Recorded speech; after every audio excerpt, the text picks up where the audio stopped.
Like the city it was born in, Red River Co-op has a rich and diverse history. The Great Depression was a time of considerable hardship on the prairies, but also a time of extraordinary resourcefulness.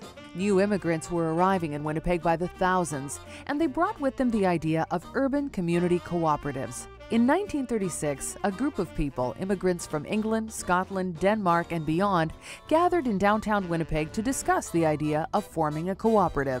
The group began by forming a buying club to help its members source fuel, which in those days meant coal. I think it's important to recognize our history, to recognize our deep roots, and pay tribute to our founders.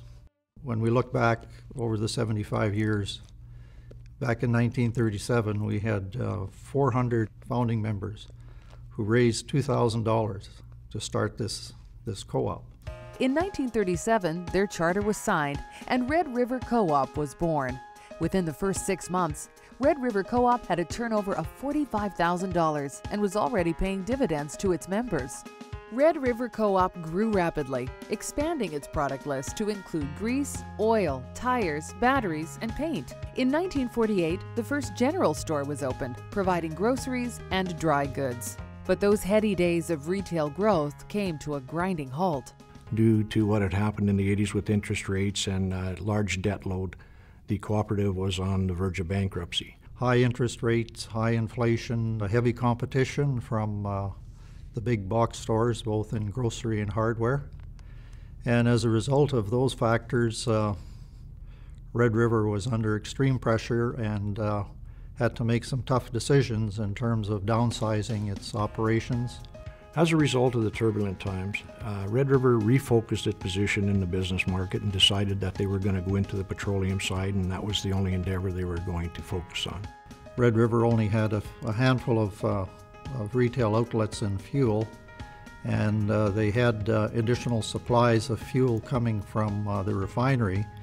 So they took the strategy of supplying that fuel to independent operators. That provided an opportunity to place fuel into the Winnipeg retail markets. Armed with a new game plan, Red River Co-op re-established itself as a cornerstone of the Winnipeg market. I think that Red River, when it decided to focus on the fuel aspect, it essentially took the view of providing a quality product and providing great service to its member owners. And that tradition has continued through until today. We're one of the few retail operators in the city that does offer full service to our member owners and customers. So over the course of the years, we've had a very good loyalty program. Our earnings have been very well, and as a result, of course, the members are sharing in those profits. And as a result, they just want to be part of a business that's very successful.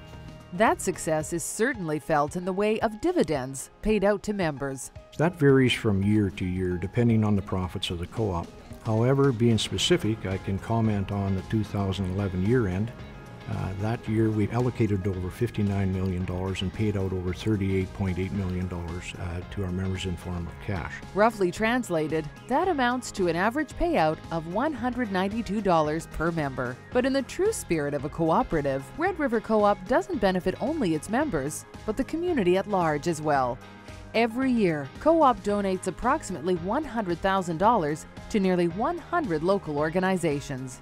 Cooperatives are guided by 7 internationally recognized principles, and one of those principles is concern for community. Co-ops work to develop sustainable communities and to assist worthwhile projects within communities where the cooperative does its business.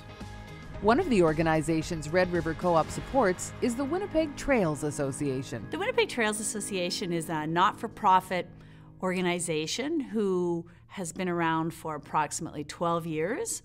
We are an organization that works with volunteer groups throughout the city whose focus is developing trails and pathways.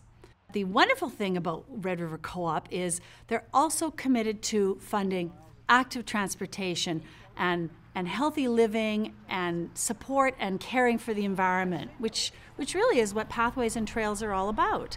And their support is helping people understand where these trails are, through these trailheads and enabling people to get out and explore using bikes and using their feet and other types of wheels.